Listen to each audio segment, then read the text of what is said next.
Under a picture-perfect Brisbane sky, a sea of green and gold. And a rock star reception for the team that captivated the nation. The Matildas played really well. When they play the next World Cup, I think they'll get gold. Do you think you might be there playing? I hope so, yeah. Go Matildas! Last night's crushing 2-0 loss to Sweden, the last thing on everyone's mind, as players and fans came together to connect. Go Matildas! Because they put all the effort into it. Whenever the other team scores, they never back down. Feel inspired. Are you going to keep playing soccer? Yes. Play? No, but I want to. And reflect on the moments that altered the way we view women's sport forever, including that Sam Kerr goal. Look, I'm not known for my screamers, but yeah, that was up there. It was a banger. The Matildas' revolution set to be immortalised, with plans to unveil a statue at Suncorp Stadium. Thank you to both host nations of Australia, to what will go down in the history books of women's football as the best, the most spectacular, the most colourful, the most inclusive, and the best FIFA Women's World Cup ever. Our PM yesterday answering calls for more funding with a $200 million injection for women's sport in Australia. This program will ensure that not only can young girls growing up see it, they can be it.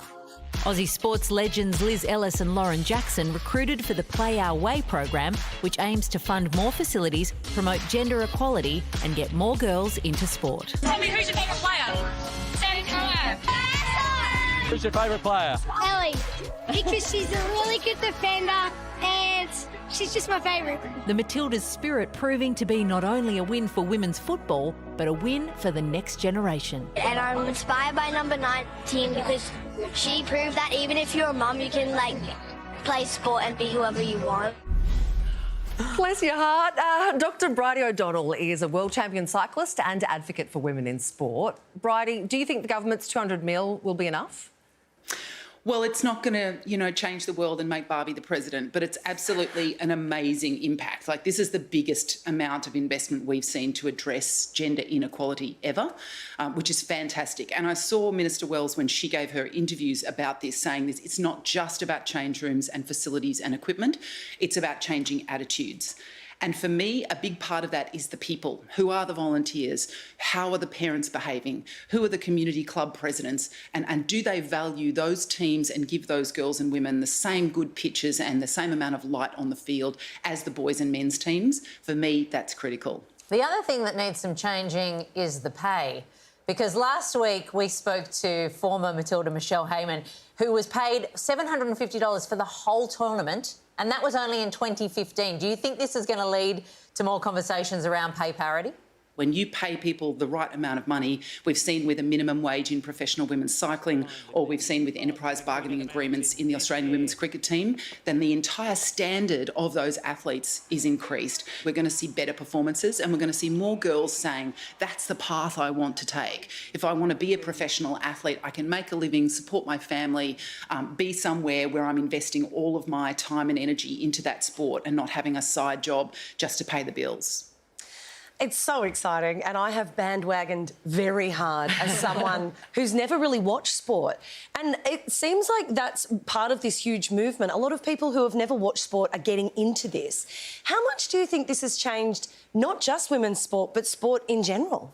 What we're seeing with this Matildas team, and their coach in particular, Gustafsson, has said this, that he wants to make it the most safe, welcoming and inclusive environment. He wants to welcome everyone in. So what they're doing is not excluding people who aren't experts in football, and that is so critical, isn't it? So you're seeing people come along to sometimes their first match or watching their first matches, and I'm absolutely no expert either, although I know everything about the offside rule now, obviously, or even how penalties work. But that's something, when we all learn something about the sport, then we become more interested. And then if our daughters or sons want to join in, we can feel as parents or aunties like, yeah, okay, I'm in for that, instead of feeling like it all feels a bit too hard and inaccessible. So that has been a huge victory for this tournament as well. Bridie, it's the year 2050. What does the world of women's sports look like? What is a blue sky scenario for you? For me, a big one will be gender equality in women in leadership and decision-making positions. But we don't have anywhere near enough women making decisions visibly, making decisions about broadcasting, about pay parity, around who gets on the team and who doesn't. So we need the world, particularly men and boys, to see that women can make decisions in sport and those decisions need to be respected. So more coaches of AFL men's teams, more women as sporting administrators who make decisions about where funding goes and why. But the second thing I want to see is more girls and women who are actually just participating in sport and they don't necessarily want to be a diamond or a Matilda, that they're actually just showing up and they feel part of a sporting community and they know the language and they feel connected to everybody else. That for me is success. The winning is important, and as an athlete I'm big on winning, but I want to know that my nieces can show up to any sporting club and do their best and feel proud of themselves and really connect to their community and be sort of welcomed and safe. PMD, it's a real thing. Post-Matildas depression. But this extra funding does sort of soften the blow a little. Bridie, thanks so much for your time tonight. Pleasure to be here.